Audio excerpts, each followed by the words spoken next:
y'all doing tonight? Right. I see money on the ground. I was instantly about to put that in my pocket. I forgot that's everybody's tip. Shit. So I was nervous pulling up here because, question, is this a church? Yes?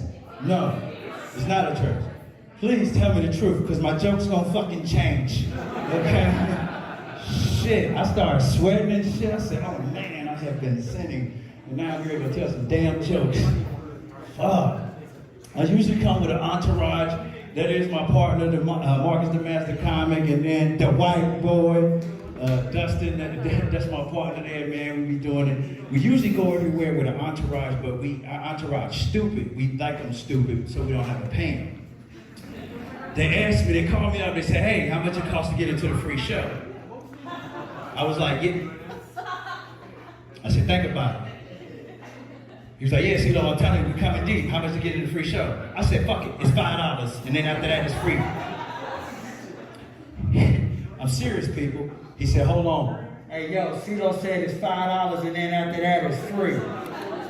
I just hung up the fucking phone. That's why it's just us three here. It's just us three here. We got any veterans in the house? Make some noise, you're a veteran. Okay, we got one, so okay. I'm a veteran too, bro.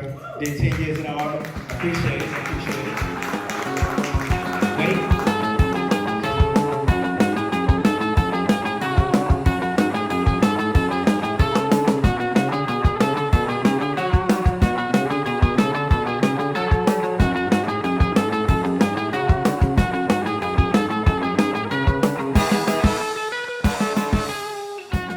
Hello, and welcome, one and all, to the Snide Show. Today, I have the privilege of welcoming the dynamic, magnanimous, the larger-than-life, the Commissioner of Comedy, See Lowe. How y'all doing? How y'all doing? Hello, everybody. Thank you, my brother, for having me on. I appreciate it. Yeah, dude, again, the pleasure is all mine. To kick things off, Slice of Life, we're going to be co-hosting the new Happy Skunk Special, a Snide Show live, bringing some good chaotic vibes into 2020. Yeah, I can't thank you enough for helping to elevate that energy for this year. That's it. I've been looking forward to it since inviting you, and we've been talking shop off camera a little bit, and Absolutely. We got some exciting things in the works. Oh yes. The topics are gonna be crazy, and the energy that I'm gonna bring is just—it's like putting a butter knife in a socket. And listen, and hold on, try to hold on, okay? Hair raising, folks. I got goosebumps. That's it. So the first time guests on the Snide Show, we like to do what we call the hot scoop. Okay. What is one hilarious fact about yourself that most people don't know? I would say I take a shower with my socks on. Whoa. Is that a joke? No, it's I'll put soap in my socks and I let my feet, and I feel like it gives me grip. It's just like it just, I don't know, it's like a cloth hug for my feet. Okay. Wow, what an icebreaker. Yes, sir. Maybe that's just me. I feel like if anybody else, they'll be able to tell us. If there's like a Reddit group or something, folks, please link it in the comments below. Please. of other sock showerers. You're destined for comedy, man. You're destined for comedy. Every comedian has that story of what got them into it. Sort of Marvel origins. Yep. What's your I knew I had to do this moment? I'm gonna tell you, and I'm glad you asked that question. I'm gonna tell you, it was right at 2000. I want to say 2016. Okay, 2016. I was a NCO. I was an E5 in the military at the time in the Army. It was when I was stationed in Germany, and I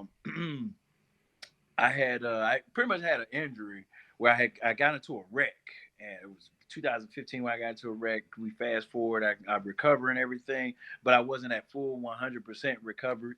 And I was working what we call the desk job, you know what I'm saying? And I was in the office, and a guy named Laval Harris, I'll never forget him, tall cat, man, and he used to just crack up with normal conversations.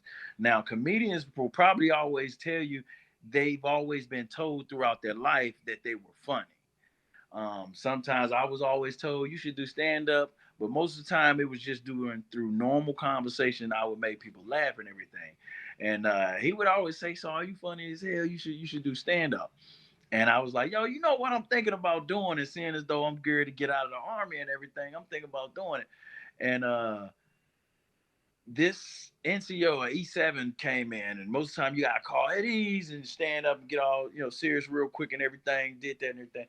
So she started talking about her hair, and I forgot what I had said, but I just started joking. I just started joking with it, and that was rare. It's like you gotta be careful doing that because I'm an E5 talking to an E7, but I just made her laugh real hard. She said, "Were you a stand-up comedian?" I was like, "Nah, but I'm about to be." And that later that day, Laval was like, "Yo, so I'm telling you, you need to do stand up." I was like, "You know what? You gonna help me put one together?" And we put the show together, and we rented a whole bunch of equipment. I bought the camera I was telling you about on prior to the show. I bought a camera and recorded my first show. It was 2 hours long, and the brigade commander and everybody was like, "Yo, that joint was so funny. They wanted me to do it again."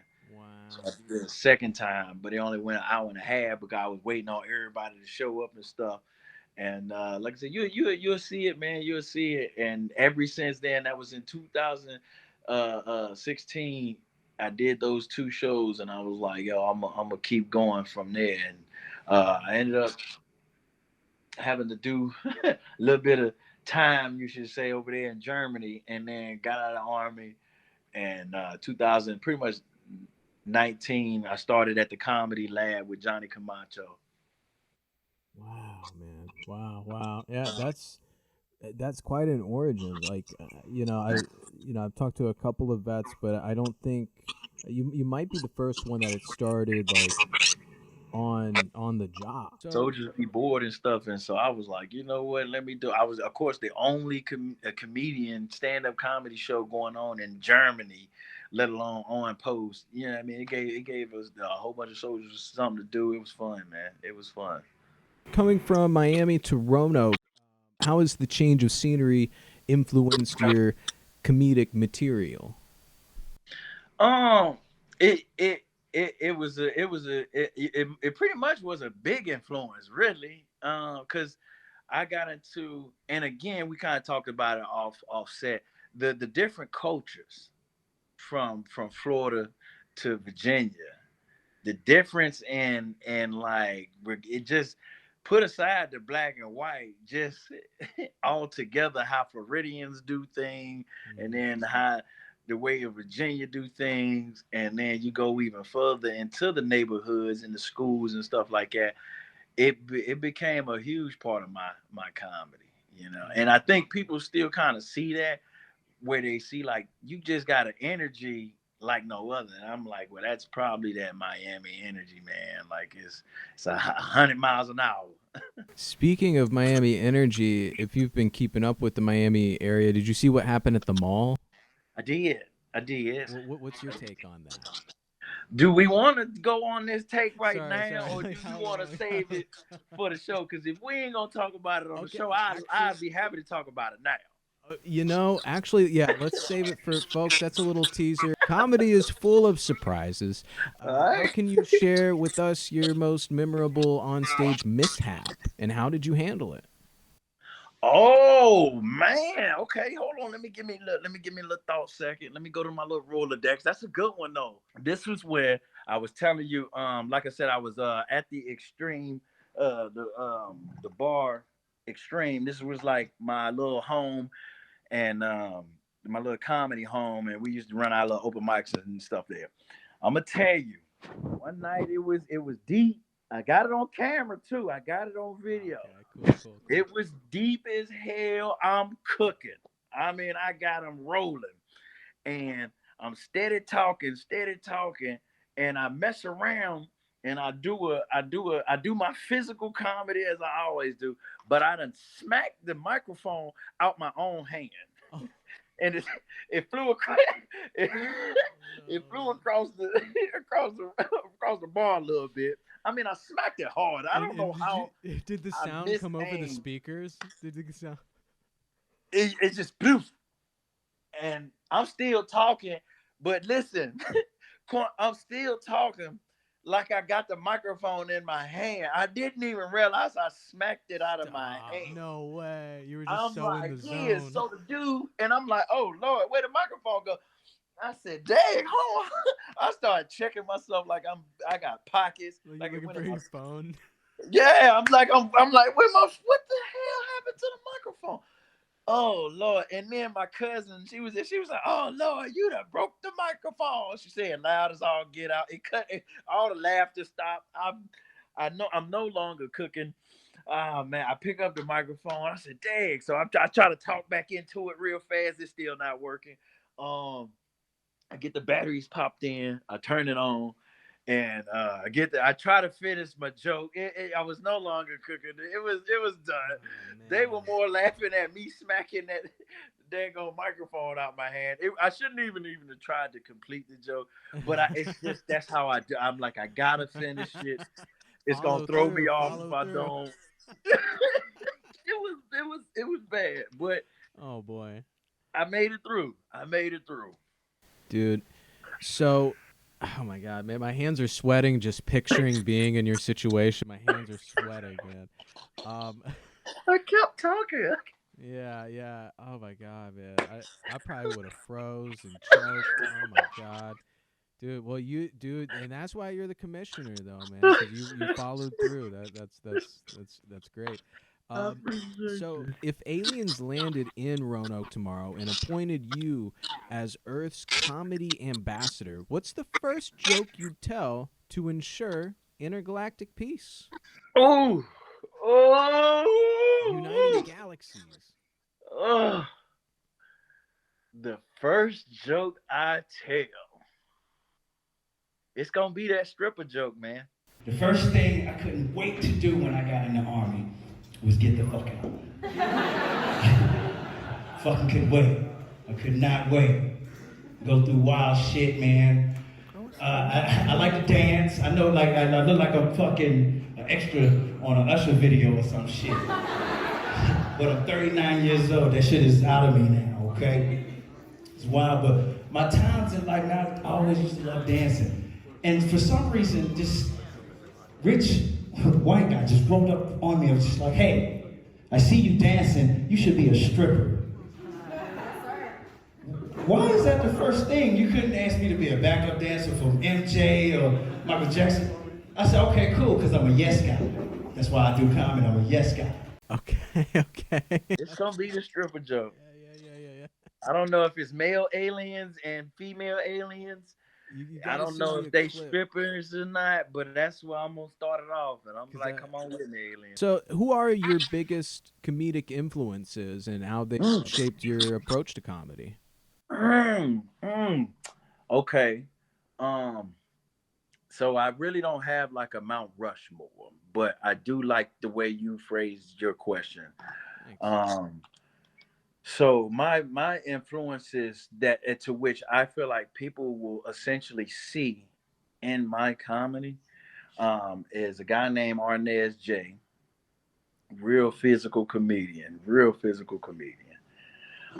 was on. He used to be on BET Comic View all the time. Arnez J. And then of course Eddie Griffin. Mm-hmm. Classic. Jamie Foxx. I could see that. Yes. Cool. And Steve Harvey was a huge influence of mine. He's probably one of my favorites of all time, to be honest with you. Do you have a Steve Harvey reaction? A lot of people like that are influenced by Steve Harvey. They have their like he does the eye roll. For me, it's that laugh when he be like, And you're like, that laugh came out of that Yeah, body. yeah, yeah. Yeah. Oh, I love that. And then finally, but not least at all, my guy Martin Lawrence. Dude, legend. Marty Marr, man. Marty Marr takes it there for me. Yeah, one of my favorite movies growing up that really shaped like my humor and just perspective on the world was Blue Streak. Oh yeah, I love Blue Streak. yeah. I had the Man, he VHS. did the look when he was at the when he was the pizza man. Hey, listen, I about died laughing. So good, so good. So what's the weirdest audience reaction you've ever gotten to one of your jokes? Like, you ever told a joke and like you had the audience and they're like, huh? Like, you like, what? You guys didn't get it? Or? Let's see. Let's see. So I tell you what, and I think this may answer it. If it don't, let me know. Okay. There was a time where I structured a joke, and I structured it for them to laugh at this part, Mm-hmm. and then the part where I didn't even think about them laughing because it was just not a part that's supposed to have been funny. They cracked up. And as I'm stating it, I'm trying to remember which joke it was. But that was probably the weirdest time because it threw me off. It threw me off. And when I got back behind, matter of fact, it was my girls wearing eyelashes and wigs joke, and then eating that hibachi grill. It was that joke right there. And times where I'm like, okay, I want to even say when I talked about her sneezing her eyebrow, her eyelash off and then landing on her cheekbone. For some reason, that didn't make them laugh as hard. But me doing this to my head had them crying, laughing, right? And I was like, it was throwing me off, and so I think that was probably the weirdest moment from a crowd that I was like, what the why are y'all laughing? Y'all laughing at my head as I'm going through it. I'm like, y'all laughing at the wrong shit. Yeah, I've been told I'm a bad audience member. I'm terrible like with crowd work because I overthink like how I'm gonna respond to the comedian, and like I'm the type of like comedy mind that I do laugh at setups, but that's because I'm thinking of my own like version of what I expect the punchline to be. So, what role does comedy play in society, in your opinion? Wow, I'm in my opinion, it's not gonna be your good opinion, I should say, especially for comedians. I am actually I'm like the Will Smith of the world, the guy that smacked Chris Rock. You know what I'm saying? So this opinion is truly just an opinion, but it's too much. Comedy is being used too much as an escape tool to talk shit. Okay. And it's not what it was. I felt like truly changed to be, because I think originally, I don't know if I'm right about this, but the original research, I think, was the court gesture and all that other shit, which was really derogatory thing. You know what I'm saying? Was like, hey, motherfucker, make me laugh or I'm gonna go kill you or I'm gonna have your head chopped off. Poor little bastards. And most of them were small people. I don't know how to politically correct to say that. But so the research behind it is that it changed into making people come together, and this one guy can make us laugh about, you know what I mean, silly stuff. And then it turned into black people wanting to express themselves about the oppression, but we want to make it funny, and other comedians that wasn't talking about what happened in slavery, were talking about trying to cover up themselves being depressed, and so it's just constantly being molded, and you as a comedian, you're a part of it. You want to be proud of what is being molded to. Okay. But in my sense, I'm not, and yet I'm expected to be shunned because of it. You know what I mean? Like a lot of times I don't go out there and tell people my brand, because I know the comedian's gonna be looking like, well, fuck you, that's my style, you know, or that's my. And I'm like, hey, look, that's cool. All I'm saying is that's just our brand. That's what we don't do. And so, full circle to the point is just that I don't feel good about what they utilize comedy for and how comedy is used in general. And a lot of it, like I said, the high, like I don't want you pay for a show and you sit front row seats and you got on glasses and a hat. I'm not finna call you Four Eyes and start talking about how your hat is trash just because 38 people can laugh at it. Wow. That's the weakest shit in the world, man. And I feel like people will argue me down and say that's what comedy is. Well, that's trash. That's trash. Okay. I mean, So it's that's my opinion on it, you know. I totally respect that point of view. It's many things to many people. I think comedy, it's a powerful coping tool, but Yeah, at the end of the day, to be comedy, it's got to be funny. it's gotta be funny. I totally respect. When we talked about this a little bit, talking shop earlier. But yeah, you want it to appeal to as many people as it can, because after all, at the end of the day, that's your job. Right. To Exactly. make people laugh. Exactly. So on that note, though, if you could time travel back to any historical event armed with only a microphone and a speaker, where would you go? And how would you alter history if given the chance, or at least just like where would you go in time and space? Jeez. Okay, so I would go back to the very first of all civilizations, not just documented and undocumented. We, like you said, we did a little bit of talk beforehand, but that's a time where most of the time people are gonna try to, if them being included in this conversation, they'll try to bring up whatever they can find in research or whatever. I'm not talking about that. I'm talking about the time where, like I said, it's if 63 billion years ago was the dinosaurs, I want to go either in between that time or before that time, where there was some kind of human sapien species either walking around, just being born, or at its first creation. Now, if that just so happened to be where Jesus Christ was coming out, or you know,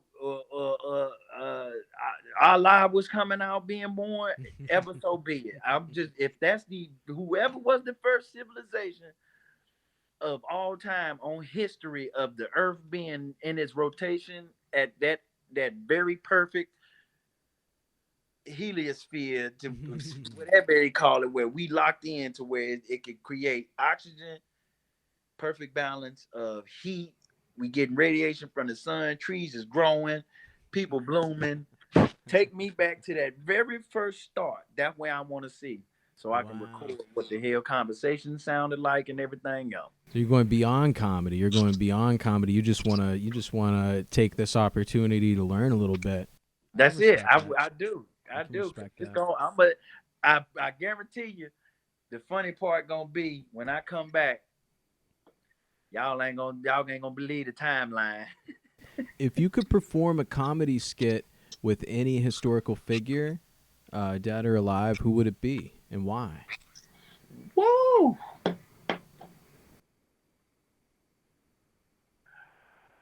Red Foxx.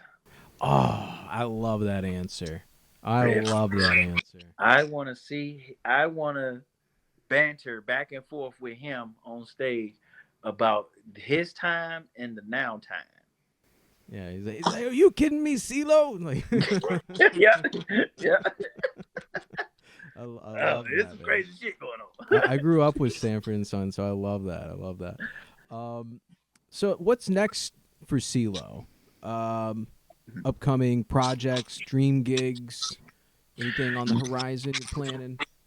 So right now we're kind of in a hostile takeover, dang it, in Roanoke because we kind of got blackballed. The comedy commission has gotten blackballed out of the area. I don't know how, but people, we have to do all right, we got to set up our own shows because some reason people don't want to work with us.